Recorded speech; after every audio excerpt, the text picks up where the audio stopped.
Mataba ba ako dyan? Di naman. Matangkad ba ako dyan? Matangkad ako dyan. Kita yung chan ko.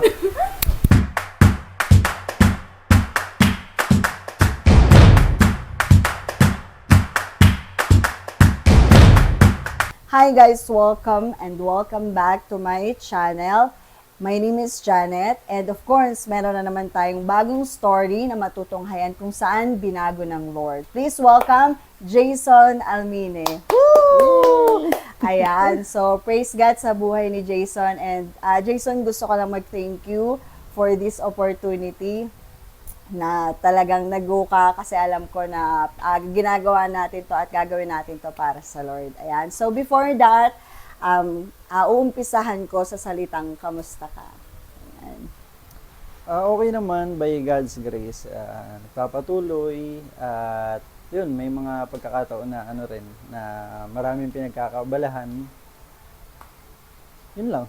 Ayan. So, sa araw-araw. praise God. And thank you, no, Jason. So, wag na nating patagalin to. Before mo makilala ang Lord, i-share mo naman sa amin kung ano yung pinagkakaabalahan mo before nung wala ka pang relationship sa Lord, yung mga, kumbaga yung mga habit or ginagawa mo nung wala ka pang Lord sa buhay. Nung wala pa kasi ako, hindi pa ako nakakilala kay Lord.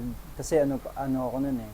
Nag-start kasi ako nakakilala kay Lord bago college. Pero yun nga, balik tayo dahil nga wala pang relasyon sa Lord.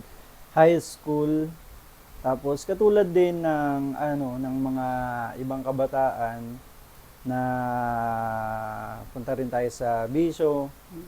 Siguro naninigarilyo, tapos tago ilang taon na basta taon yun na tinatago ko lang siya. Naninigarilyo ako, tapos inom din. So rin ako sa alak, na addict. So yun yung mga madalas na ginagawa ko dahil kasi yung pag-inom naging legal ako doon. Kaya parang kahit anong oras ko siya gawin, okay lang. Kasi nga, alam naman nila na nagiinom ako. Tapos, umabot din ako sa punto na dahil may mga naging kaibigan ako nung high school na lagi ko nakikwento, third year, tapos pagpasok ko rin ng fourth year, ang lagi ko nagiging unang kaibigan, may bisyo talaga. Addict parang ka-vibes ko. Kaya yun, nung mga pagkakataon na yun, na tuto rin ako gumamit ng marijuana hanggang sa nalaman din yun ng mama ko. So, yun yung naging buhay ko dati at habang humaba yung panahon, dun lang umiikot yung yung buhay ko kasi na rin ako na parang ang naging mundo ko rin dati is yung talagang mga hip hop, yung mahaba yung damit, mga gangster. Parang may yung mga malalakihan na suot. Malaki, mahaba yung damit, mahaba yung short. So yun yung mga parang naging ko dati. Oo, mga gusto ko na yun yung mga tipo ko na buhay, ganun. Kaya parang dahil ganun yung gusto ko, pati yung mga ginagawa nila, yun din yung yung gusto ko. Kaya may mga pagkakataon na pumapasok ako sa school noon, magbabaon ako ng sigarilyo, tinatago ko lang siya para may pambisyo ako doon sa loob ng eskwelahan. O kaya naman papasok ako, alis ako sa bahay namin ng maaga, pero hindi pa ako didiretso sa school talaga noon. Pupunta ako sa bahay ng classmate namin, magiinom kami, tapos papasok kami ng late na, lasing. Ganun yung yung naging buhay ko dati nung wala sa Panginoon hanggang sa umabot pa nga na na dahil nga nasa bisyo, kung ano yung nararanasan mo. Nandyan yung may sa daan, may magiging kaaway ka, mapapatrouble ka. Kaya naman, nung nakalimutan ko kung ilang taon na ako noon, pero napunta ako sa sa bar, tapos may naging karelasyon ako doon na doon nagtatrabaho na mas matanda sa akin. So, yun yung yung mga bagay na naranasan ko nung wala ako sa Panginoon. Thank you, Jason. So ano yun, yung mga bisyo na yun, ano yun, kumbaga high school mo, lahat natutunan yun. Kumbaga high school ka na-expose dun sa mga bisyo na yun, or... Oo, nung bali kasi nung ang una ko talagang na tikman, talaga, alak. Parang wala pa akong noon, o first year ata ako, first year high school. Doon ko siya unang natikman. Tapos, pero tikim lang. Tapos, hindi na yun nasundan. Kasi ano pa ako noon bata pa din naman talaga. Tapos, nung pag second year ko, ang sumunod ko naman natikman ay sigarilyo. Pero, hindi talaga ako marunong noon. Lang ako, nakikisubok lang sa mga kaibigan. Ganon, yung tinatawag nila hit-hit buga lang. Ganon. Pero nung pagpasok ko ng third year, doon na talaga nung pagpasok ko ng third year high school, doon na nag-umpisa yung lahat na talagang na siya, kumbaga sa trabaho, kinarir ko na. Kumbaga lifestyle mo na siya. Oo, yung bisyo. Kaya yun, nung simulan nag-third year ako, hanggang bago ako makilala sa Panginoon, yun yung paninigarilyo. Talagang yun, tinatago ko siya. Tapos, may mga may pagkakataon na nahuli ako. Nahuli sa school or hindi, nahuli ng... nakita ni ate. Nasa kalsada kasi ako noon, naninigarilyo. Tapos nakasakay pala siya sa jeep. Si Ate Joyce. Nakita niya ako na naninigarilyo. Ayun, nagsimula talaga sa lahat, masasabi ko, third year high school ako. Din talaga. So, kasi kanina, di ba, kanakwento mo, sabi mo, naging addict ka sa alak. What do you mean na naging addict? Kumbaga, as in everyday to? Or... Kasi, nung panahon na yun, talagang, lalo na nung fourth year high school ako, madalas, kung, hindi naman siguro araw-araw, pero siguro sabihin na natin sa isang linggo, may 4 o 5 araw doon na talagang umiinom ako. Kasi nga, katulad na sabi ko, minsan bago pumasok, o kaya naman kung hindi bago pumasok, pag uwi, tapos sigurado yan, yung Sabado, Linggo, nakalaan yun para sa mga tropa, mag-iinom kayo. So, kaya nasabi ko talaga na, na-addict sa alak, na may mga pagkakataon pa nga, nung nakagraduate na ako ng high school dahil hindi ako agad nag-aral, yung araw na meron ako, dun lang umiikot. Minsan, pagka na-boring kami, kahit wala kaming pambayad, mangungutang yung tropa ko sa tindahan. Tapos 2 kami mag-iinom. So, yun yung naging talaga namin, parang pampalipas oras din para mabawasan yung pagkabagot kasi tambay. Oo. So that time na ganyan pa yung lifestyle mo nun. Kamusta sila tita nun? Kamusta parents mo nun? Kumbaga, anong nafe-feel nila sa'yo that time? Si Papa kasi talaga, dahil wala siya dito, nagtatrabaho sa ibang bansa, hindi niya talaga, hindi siya ganun ka-updated sa akin. Pero syempre, kung kakamustahin, alam niya na okay. Pero yung yung ginagawa ko, yun, minsan may mga ginagawa ako na talagang hindi rin naman umaabot sa kanya. Yan, katulad ng mga bagay na yun, yung nakwento ko nga kanina. Si Mama ang mas updated. Yan, kaya lagi yun, lagi niya akong pinapaalalahanan lang din sa mga ginagawa ko. Yan, kaya siya yung parang mas natatakot sa sa mga pinagagawa ko sa buhay. So, kumbaga parang nag-advise na lang si tita kasi hindi ka na niya, kumbaga parang wala na kumbaga ganon, parang Oo, ganon. kasi dati na sabi niya sa akin na parang tinanggap niya na ganon na lang ako Parang hindi na magbabago. Parang kung ano yung mga pinagagawa ko, kung ano yung mga kalokohan ko, parang sinabi niya nga na wala, ganyan na yan. Tinanggap na niya. So parang ikaw din during that time, nung wala ka pang Lord, parang feeling mo tatanda ka na rin na ganun yung lifestyle mo. Oo, yun talaga yung ano, yung tinitignan ko na parang eto na yung ano ko, yung buhay ko. Kasi nga ano wala akong plano Wala talaga akong plano sa buhay ko. Kaya nung yun yung mga pagkakataon na yun, tas nag-e-enjoy ako na parang kala ko yun, dun talaga yung kasiyahan. Parang yakap ko na siya na sabi ko, eto na talaga yung ano ko, buhay. Kasi that time, feeling mo ito na yung joy, no? Yan na yung Oo. talagang totoong joy, totoong happiness na ayan yun. Oo, yung masaya lang kayo. masaya, Yun oo. lang. Yun lang yun. Masaya, tapos mag-aaway. Tapos masaya ulit. Parang yun lang siya. Kaya sabi ko, eto na yun. Okay, yan. So, eto, papunta na tayo sa exciting part. So, di ba, yung shinare mo nga, no, bata pa lang, kumbaga high school ka pa lang, before wala pang K to 12, di ba? So, ibig sabihin, talagang bata pa, no, yung sabi nating third year, that moment. Ngayon, pupunta na tayo sa exciting part.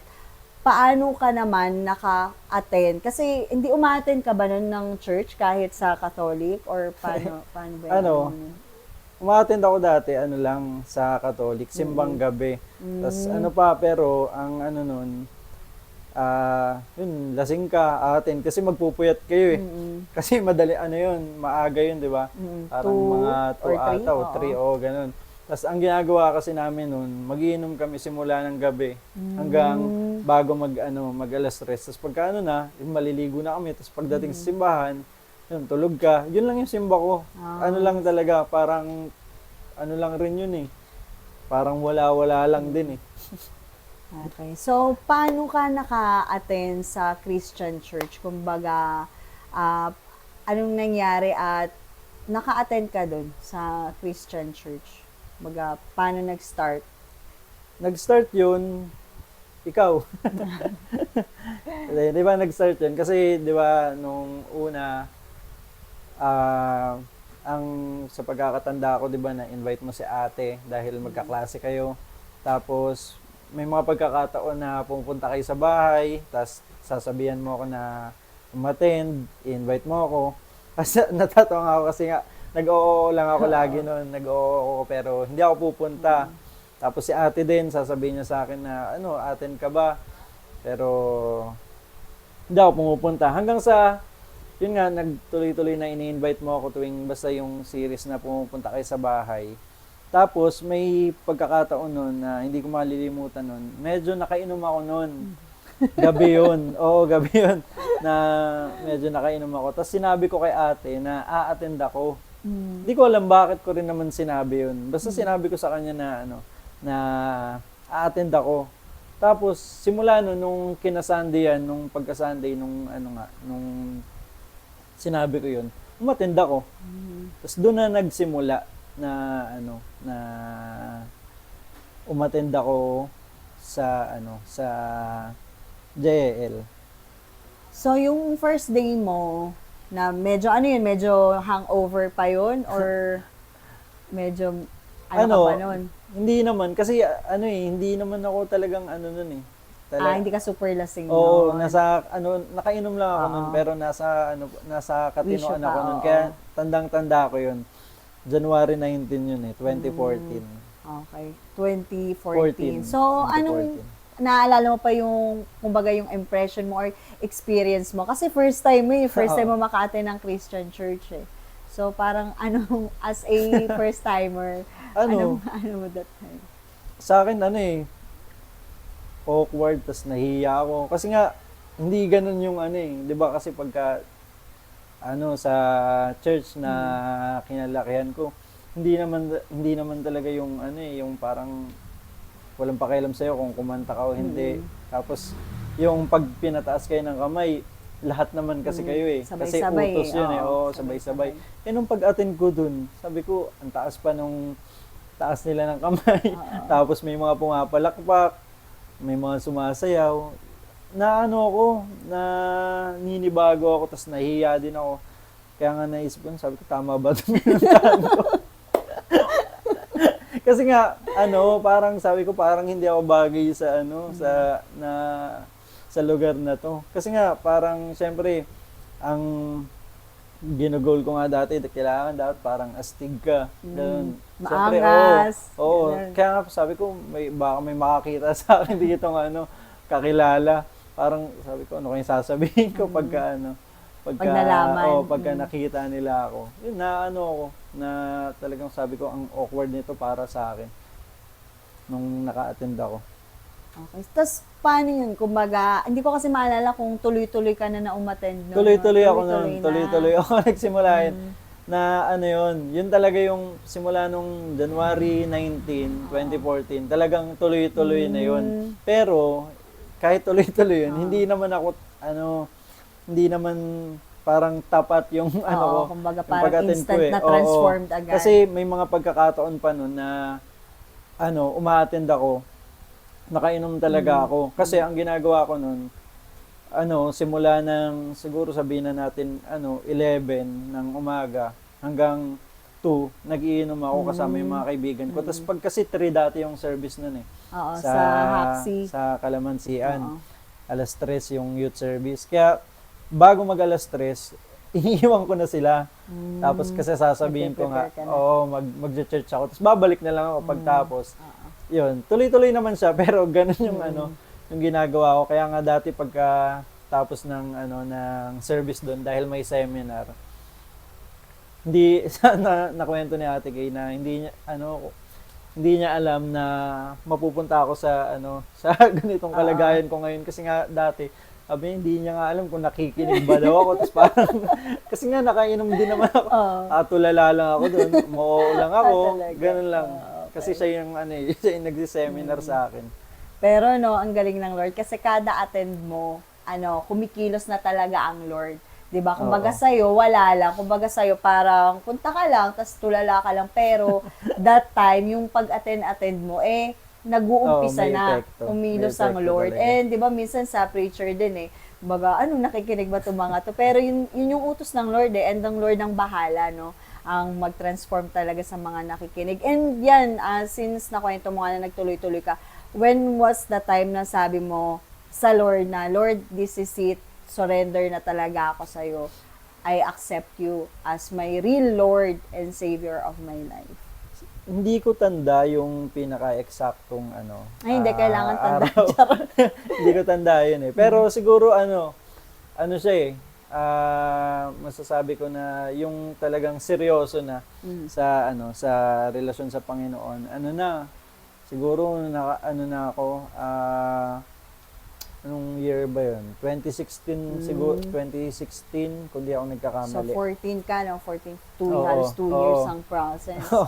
Kasi may pagkakataon pa nga na na involved na ako sa ministry, tas yung unang sayaw ko, hindi ako puspos ng puspos ako pero hindi ng Holy Spirit. Ng alak. Hindi ko sinabi yun.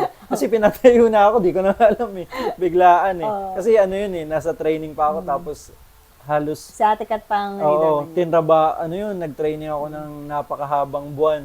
Ilang buwan ako nasa training nun. Tapos syempre, hindi naman, kaya tulad ng sinasabi ko kanina, hindi naman ako instant na nag-transform. Ayun, hindi ko sikreto. Pero hindi na ngayon secret. Hindi na secret. Siguro, yun nga, yung balik tayo sa tanong, yung talagang seryoso na, year 2016, na sabi ko sa Panginoon, talagang seryoso na wala na yung mga pasimpleng kalokohan, mga kasalanan, mga bisyo, mga pasundot-sundot. So yun, wala na. Bakit nagdesisyon ka na isuko yung buhay mo sa Lord? Anong, may kinaibahan ba sa naging everyday life mo? Ganun. So, ano yung Masabi ko oo. Kasi doon ko unang naranasan na in-encourage ka na basahin talaga yung Bible. Kasi wala namang nagtuturo sa akin nun Wala rin nagsasabi sa akin nun. Doon ko siya talagang actual na ako yung mismong nakabasa.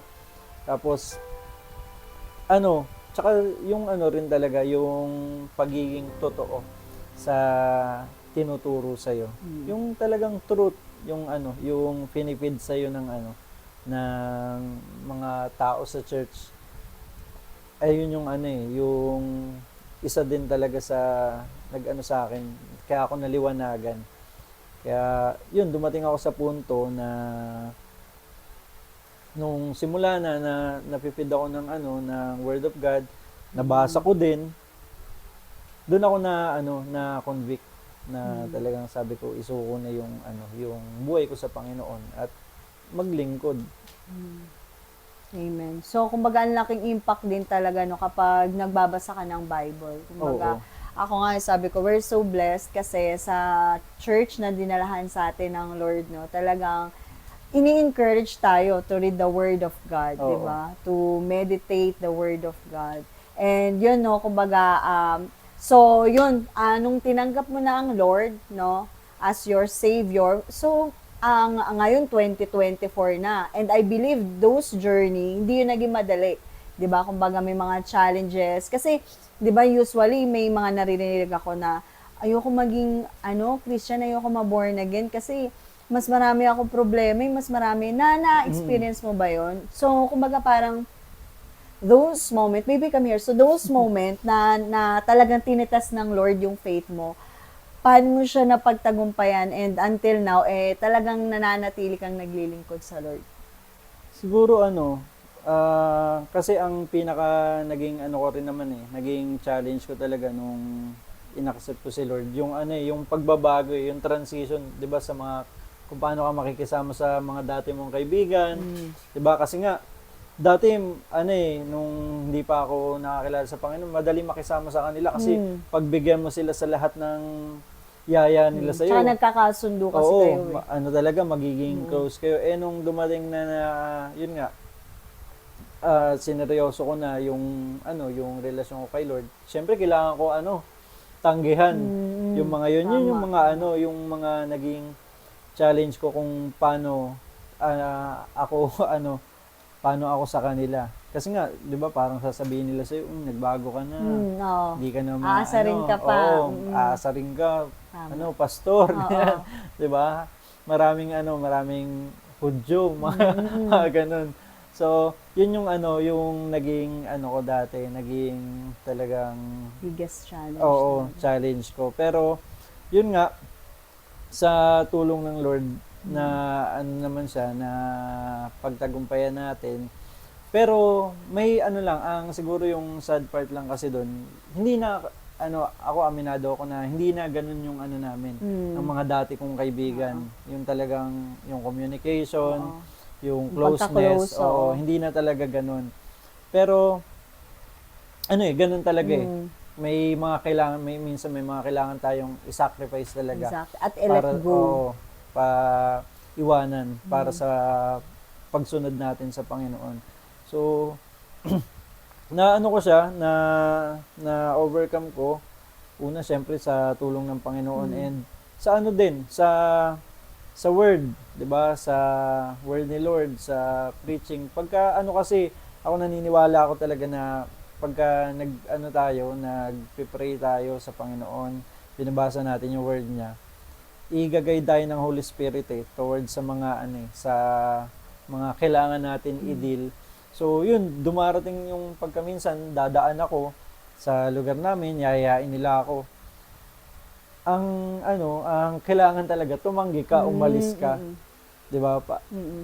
Hindi naman sa pagiging yung parang dahil ano man tawag diyan, yung parang hindi mo na sila parang lalayuan. Hindi naman sa ganun, pero ang lalayuan mo dun is yung yung ginagawa. Alam mong yung malilid ka sa sa pagkakasala. Kaya yun, para lang rin ma-deal yung mga ganun, patulong tayo sa Holy Spirit.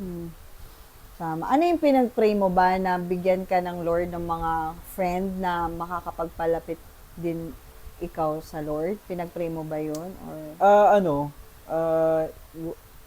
siguro wala akong naging ganung prayer na Lord, bigyan mo po ako ng mga mga kaibigan na pero doon ako dinala ng Panginoon sa mga tamang tao na na kung saan mag-guide din sa akin. Tuturuan ako kung paano ako mumuhay pagka ako lang mag-isa. Kasi madali lang madali lang pagka marami kayo. Totoo. 'Di ba? Pagka nandiyan mga churchmate mo, pagka niyaya ka, tatanggi ka agad kasi nandiyan yung churchmate mo, pero May nakakakita may nakakakita Pero pag ikaw na lang, 'di ba? So, doon ako naging thankful din. Kasi bagamat sa kasi 'di ba sa Bible naman minsan walang specific.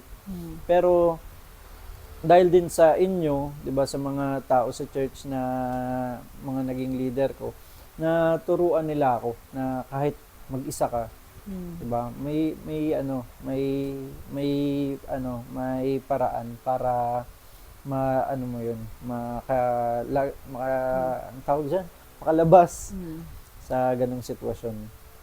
Yan, praise God. Tapos, di ba, kasi maraming, talaga nag-i-start, kumbaga, yung maalab sila, di ba, start. Kumbaga, sa umpisa talagang maalab, maglingkod sa Lord, umaatin ng gawain. Pero dumarating yung time, kumbaga, nawawala, or biglang, nagiging, wala na, kumbaga, nawala na ng gana, ganyan-ganyan. So, ikaw, ano yung naging parang gasolina mo para talagang magpatuloy ka sa Lord? Kumbaga, ano yung mga i-share mo sa kanila kung ano yung mga naging ano yung mga ginagawa mo, may mga ina-attenan ka ba na tinuloy-tuloy mong attenan para, kumbaga, naging gasolina mo talaga para magpatuloy? Talaga, siguro hindi naman siya hindi siya parang technique, pero lang din talaga, una yung alagaan mo yung personal na relasyon mo sa Panginoon. Kasi katulad ng nasabi mo talaga, marami talaga pagka nagsisimula, sobrang alab, 'di ba? Lalo na pagka galing ka ng encounter, ng AGR, talagang paglabas mo diyan, talagang nasa pakiramdam mo, nasa banal na banal, ayaw mong makahawak ng dumi. Oo, pero para kasi mapanatili yung ganun, talagang una yung alagaan mo yung relasyon mo sa Panginoon Kasi ikaw rin talaga, 'di ba, yung sa sarili mo. Kaya nga personal Ikaw lang, tsaka ang Panginoon. Lord. Oo. So, 'yun yung una. Pangalawa, syempre, i-surround mo yung sarili mo sa sa mga tamang tao. Exactly. Pag sinabi kong tamang tao, ito yung mga mga churchmate, yung mga leader Kala mo. ko si Sarah. Mag-spend ka ng oras sa kanila na makausap sila, makakwentuhan. Kasi rin yun magbibigay sa iyo magbibigay ng encouragement ng kalakasan sa iyo pagka sinusurround mo yung sarili mo sa sa kanila. 'Di ba kaya nga sabi ng Bible, kailangan may fellowship tayo, 'di ba? Bukod sa Panginoon, sa mga tao din sa sa paligid natin. Tas yun, yung pangatlo, matend sa sa mga gawain.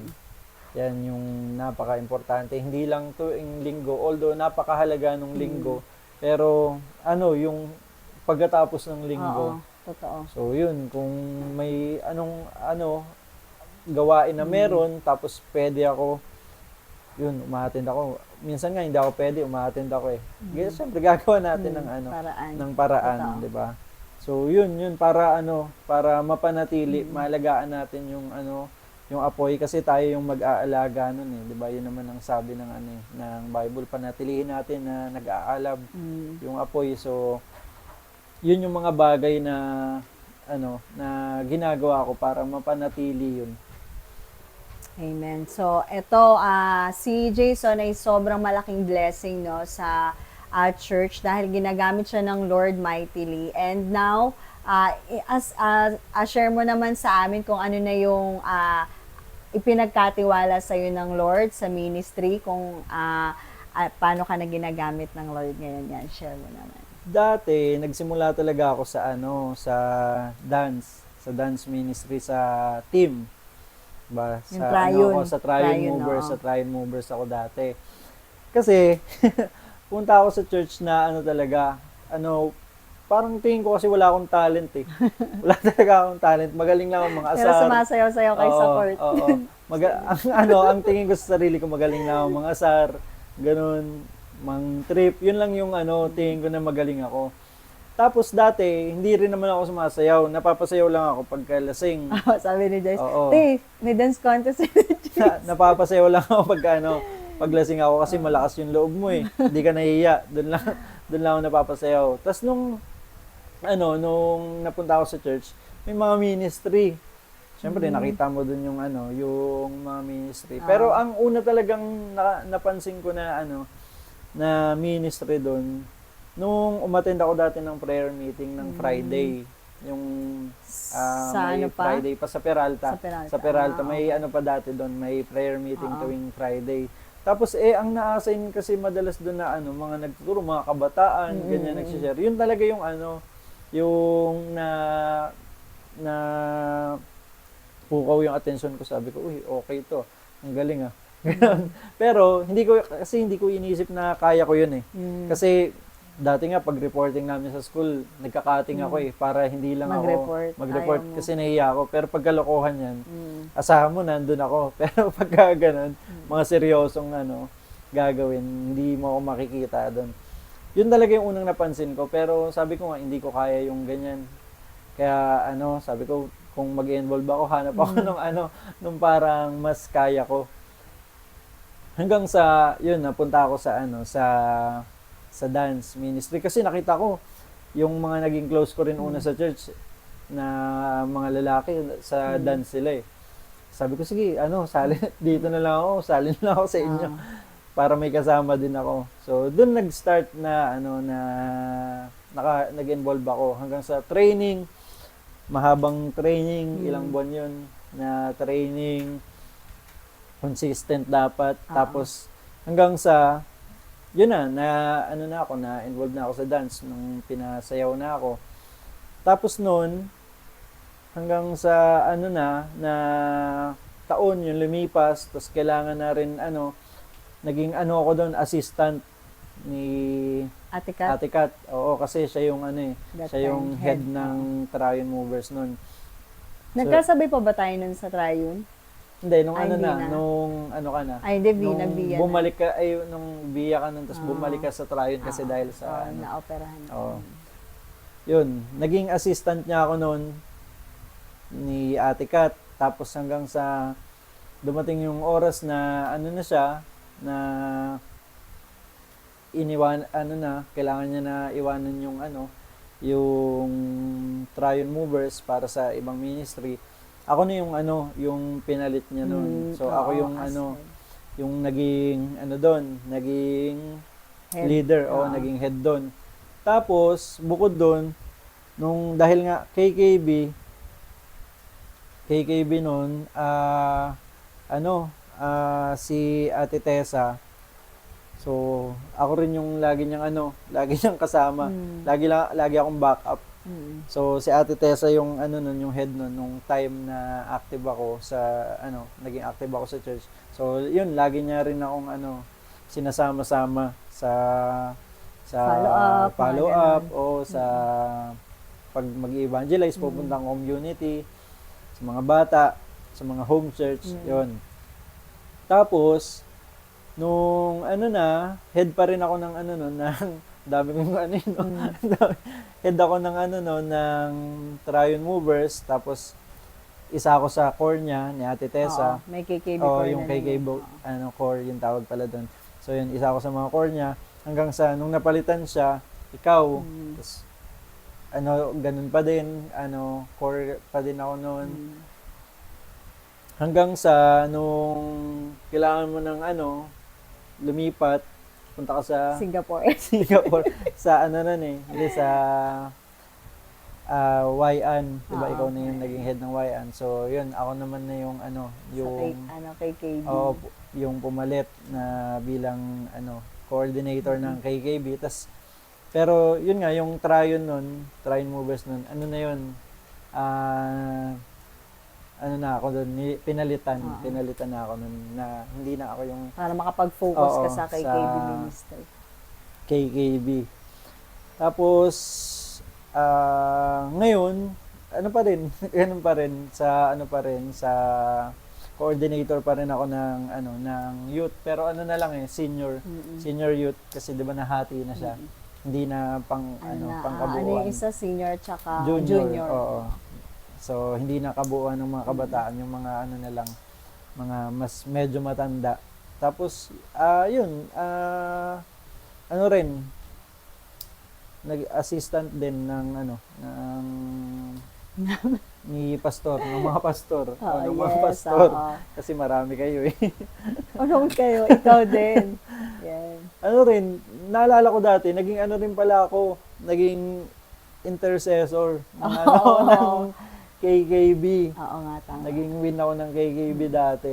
Pero kasi yun eh. Tapos sa bayan, umaattend na Oo. sa Novaliches. Yun, tas rin, chairman din ako, guys. Yes, yun yung pinaka-favorite niya. Chairman ministry. ako. Yan.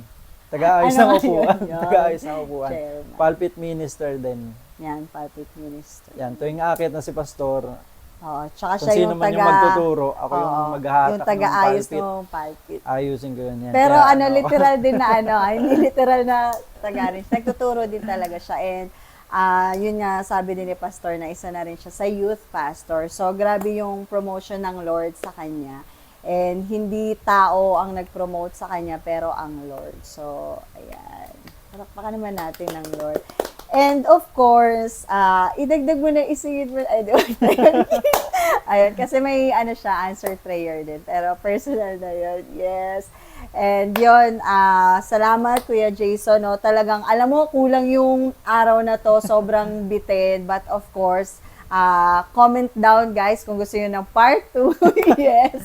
Yun, so before natin i-end to, magbigay ka naman, i-share mo naman yung favorite Bible verse mo ngayong season na to ng life mo.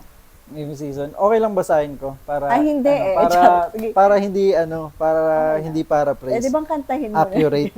Sige lang, go. So prepared ka, hindi mo alam mo ba ito na ni-ready mo na? Hindi, wala rin to eh. Talagang sige, timer starts. Paborito ko siya na verse. Yes. Paborito pero di kabisado eh, no? Hindi, para lang tama. Philippians 3 verse 13. Sabi dito, brothers and sisters, I do not consider myself yet to have taken hold of it, but one thing I do, forgetting what is behind and straining toward what is ahead. So, yan yung yung Bible verse na masabi ko live verse. Kasi yung yung verse na yan. 'Di ba sabi nga doon, yung phrase na doon, forgetting what is behind and straining toward what is ahead. So, kasi may mga pagkakataon ako sa buhay na binabalikan ko talaga yung yung dati na parang kung inayos ko lang. May mga ganun ako may mga regrets kasi ako Oo, pinagsisisihan ko na dapat kung inayos ko lang, baka nasa ganitong kalagayan na ako ngayon. Ba? Pero, yun yung, yung pinaalala sa akin ng Panginoon na yung nakaraan, tapos na yun, di ba? Pero, tignan natin yung, yung sa, meron tayo ngayon at sa kinabukasan na kung saan, di ba, may hinandang plano ang Diyos na maganda para sa bawat isa sa atin. Kaya yun yung yung talagang pinanghahawakan ko din.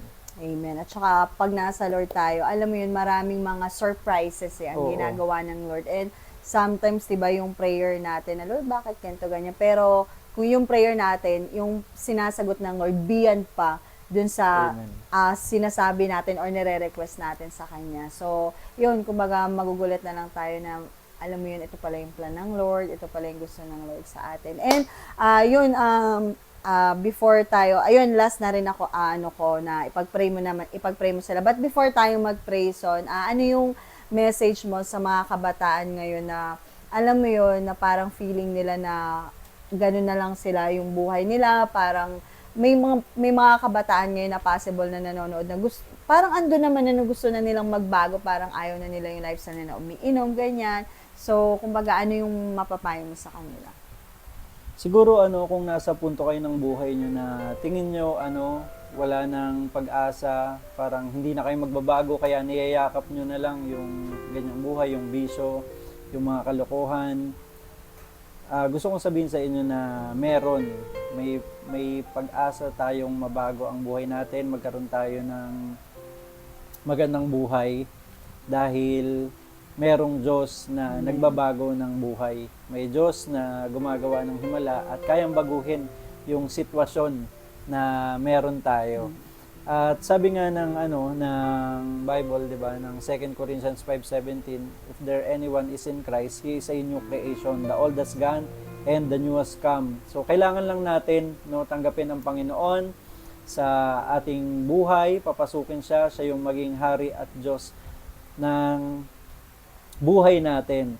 At sabi nga ng Panginoon, kung sino man daw yung tatawag sa kanya ay maliligtas. So, kaya ito sa pagkakataong ito, sa mga makakapakinig ng video to, kung kayo gusto nyo mabago ang inyong buhay, gusto nyo mapalaya, gusto nyo mabago yung sitwasyon na meron kayo, maging maayos, maging maganda, ang Panginoon po ay inaantay lamang kayo na kung saan tanggapin siya, papasukin siya sa inyong buhay. Sabi po ng Romans 10:9 and 10, diba, if we confess with our mouth that Jesus is Lord and believe in our heart that God raised Him from the dead, you will be saved. Tayo po ay maliligtas sa pagkakasala, sa tiyak na kapahamakan, at tayo po ay magkakaroon ng buhay na walang hanggan. Kaya po sa pagkakataong ito, gusto ko lamang po kayo ipanalangin kung gusto niyo po tanggapin si Jesus bilang Diyos at tagapagligtas ng inyong buhay.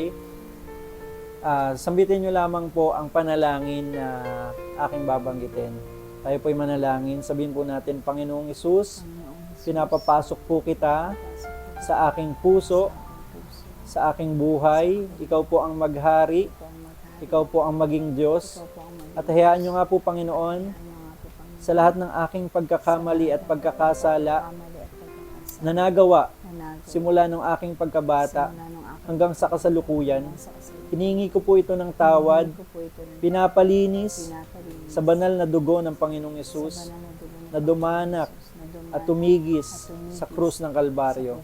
Tinatanggap ko po ang buhay na walang hanggan na kaloob nyo, ang buhay na walang hanggan na kung saan binayaran mo sa krus ng Kalbaryo. Marami pong salamat, Panginoon. Ito po ang aking panalangin sa pangalan ni Jesus. Amen. Yan, praise God. Thank you, Kuya Jason, and salamat. And I believe, maraming na-encourage, maraming mga hopeless na nagkaroon ng hope.